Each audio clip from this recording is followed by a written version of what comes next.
मोरङको ग्रामथान गाउँपालिका वडा नम्बर 6 बनिगावा नेताचोक स्थित रहेको एवान बचत तथा ऋण सहकारी संस्था लिमिटेडले आफ्नो 14औं वार्षिक साधारण सभा 2082 कार्यक्रम भव्यतापूर्ण सम्पन्न गरेको छ।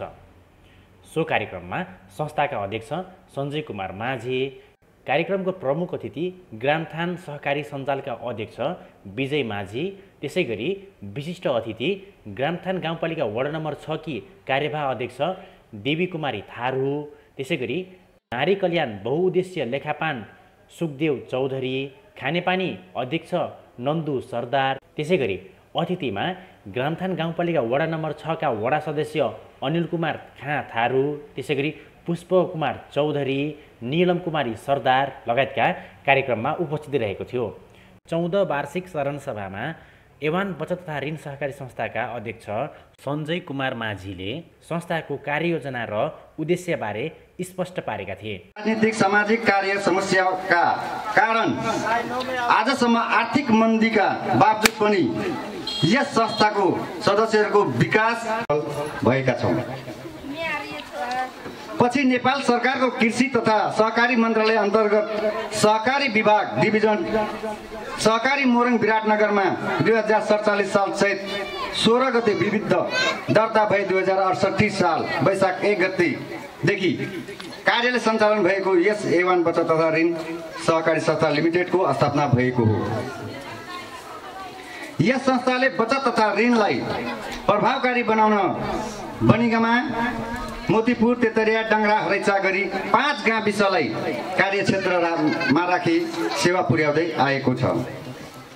यस कारणले हामीले बिमा पनि अत्यन्त जरुरी छ र सबैजनालाई ध्यान दिनुपर्ने कुरा के हो भने हामी समयमा बिमा गर्नुपर्छ। मान्छेको टुङ्गो हुँदैन, कतिखेर के हुन्छ, ऋण जोखिममा पर्न सक्छ। त्यस कारणले ऋणलाई पनि जोखिम नपर्नलाई यति कुरालाई ध्यान दिन आवश्यक मैले ठानेको छु। अब 1 नम्बरमा जाउँ हामी।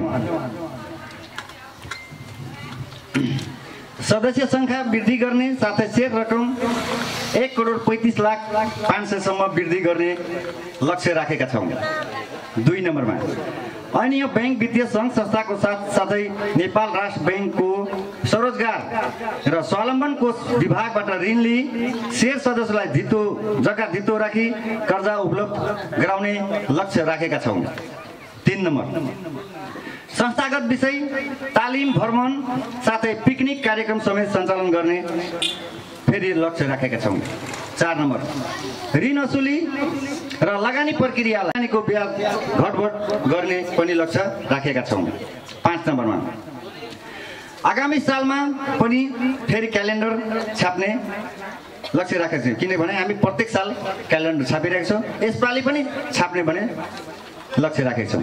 6 नम्बरमा संस्था दिगोपनका लागि बचत तथा कोषका प्रकार बढाउने लक्ष्य राखेका छौँ, संस्था बलियो बनाउनलाई। 7 नम्बरमा ऋणी शेयर सदस्यले मासिक रूपमा नियमित किस्ताको सावा र ब्याज बुझाएमा ब्याज बुझाएको रकमको 10% ब्याज फिर्ता गर्ने र उहाँहरूलाई पुरस्कृत गर्ने तथा सरल कर्जाको समेत व्यवस्था गर्ने लक्ष्य राखेका छौँ। 8औँमा संस्थाका विनियममा भएका कार्य तथा नीति नियमहरूलाई मानि सहकारीका सङ्घ संस्थाको सदस्यता लिने र शेयर थप गर्ने लक्ष्य पनि राखेका छौँ। 9 नम्बरमा सहकारी संस्थाका सदस्यहरूलाई छिटो र छैत्रो सेवा दिनलाई सहजका लागि कम्प्युटर सेट फोटोकपी मेसिन खरिद गर्ने पनि लक्ष्य राखेका छौँ। 10 नम्बरमा थप इन्सुरेन्स कम्पनीमा म्यादी बिमाको लागि अभिकर्ता पनि बिमा गराउने लक्ष्य राखेका छौँ, जुन कि यो कुरा अलिकता जसँग पहिले पनि भनेको छु। 11औँ संस्थाको जग्गालाई घेरबार गर्न अहिलेसम्म हामी परिवहन खर्च बैठकको लिएका थिएनौँ। त्यतिखेर संस्था सानो थियो। अब संस्था बिस्तारै हाम्रो बलियो बन्दै गएको कारणले अब काम गर्ने समितिहरूलाई बैठक भत्ता स्वरूप या परिवहन खर्च टिएडिए भनौँ आने जाने खर्च 300 को दरले दिने भने लक्ष्य राखेका छौँ।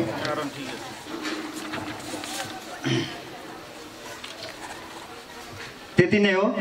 र अन्तमा यस संस्थामा आबद्ध रहेका शेर सदस्यहरू, संस्थाका सञ्चालक समिति, लेखा समिति, उपसमिति, कर्मचारी, दैनिक कलेक्सन कर्ता बचतकर्ता मित्रहरूको विश्वास, सहयोग र लगनशील निरन्तर प्रयत्नको कारणले गर्दा विगतको नीति तथा कार्यक्रमहरूको उचित मूल्याङ्कन र संस्थाको लगनशील प्रतिफलले संस्थाको 14औं वार्षिक साधारण सभासम्म आइपुग्दा केही प्रतिशतसम्म छोटो समयमै नै केही मुनाफा कमाउन सफल चाहिँ भएका छौँ। उक्त कार्यक्रममा प्रमुख अतिथि, विशिष्ट अतिथिहरूले शुभकामना दिँदै संस्थाले शेर सदस्यहरूलाई सम्मान समेत गरेका थिए। म उहाँहरूलाई पहिला धन्यवाद दिन चाहन्छु। मेरो अगाडि मित्र साथीहरूले, वक्ताहरूले धेरै कुरा भनेर जानुभयो। उहाँको कुरालाई म सरस्वतबाट म स्वीकार्न चाहन्छु र यहाँ आज विभिन्न विषयमा यस सहकारीले शेयरधनीहरूलाई विशेष विषयमा पुरस्कृत र सम्मान गर्नुभयो। उहाँहरूले पनि म जिल्ला सहकारी सङ्घ, ग्रामथान सहकारी सञ्जाल र म विजय कुमार विद्यार्थीको तर्फबाट उहाँहरूले सम्मान र धन्यवाद दिन चाहन्छु। आज A1 सहकारी म धेरै वर्षदेखि नजिकबाट हेर्दछु। यो सहकारी संस्थाको कुशलतापूर्वक, अध्यक्षको कुशलतापूर्वकले, कर्मचारीको परिश्रमले र विभिन्न उपसमिति साथीको विनियमले गर्दा र आदरणीय शेयरधनीले गर्दाखेरि यो सहकारी वित्तीय पहुँच धेरै माथि छ। यही समयमा थुप्रै सहकारी खुलेको थिए। उहाँहरूले पनि म नजिकबाट हेर्दछु। तर A1 छ।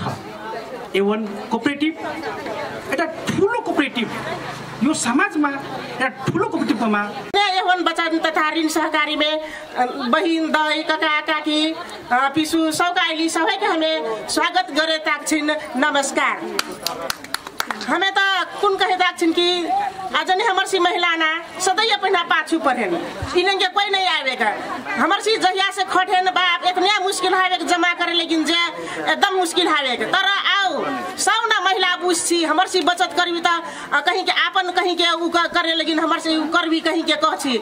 हमार सी के पहिना 48 साल में सिखा बचत करे, लेकिन जे तोर सी हाट जबै नी काम नहीं कुछ कर छै त जे अपन हाट जबै नी तोर सी 5 टका के 100 हाटे राखियान त यो बचत करियान तोरा का कि छन तोरा का उ छै महिला छै एकटा गिरहिनी छै जने भात रानी जे छै त एक मुठी के चाउर राखियान 100 दिना बिहान से तोरा सी बचत करियान। बचत के कुन कछि बचत करबै जनता ककरू कते जने श्रीमाने हेतु जनता अपन करबै जनता श्रीमानोर के कहे नहीं पड़तू कहीं के हमर सी के ओहने के सिखावे के काम त हमें 48 साल से बचत में हमें अखन तलाक करी रहने गर्दै छिन। अखन तलाक व्यास गछुन जे बचत कर लगी थान छ निर्वाचित हुनु भएको छ।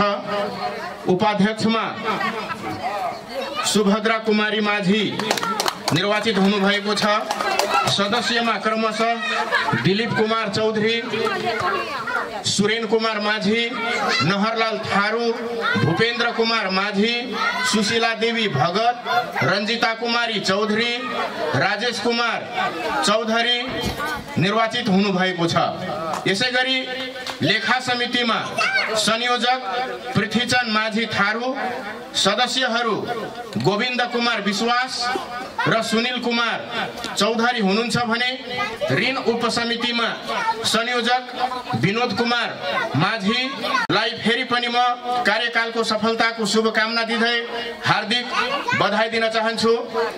धन्यवाद।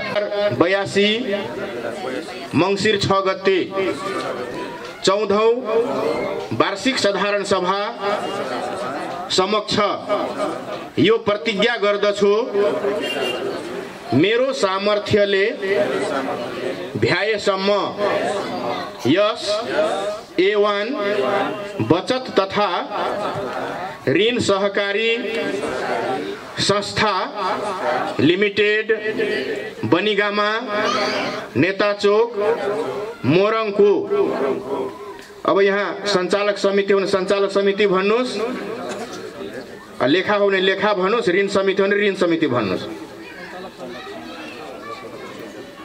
समितिको अब पद भन्नुस् आफ्नो आफ्नो पदको नाताले यस सहकारी संस्थाको सबै सभा तथा बैठकहरूमा नियमित रूपले भाग लिनेछु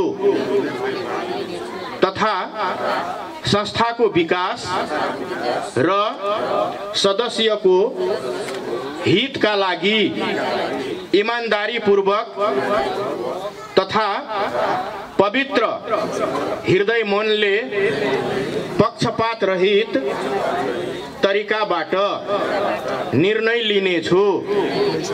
साथै सहकारी मूल्य मान्यता र सिद्धान्तलाई अक्षरशः पालना गर्नेछु। जय सहकारी। धन्यवाद। बसिदिनु होला।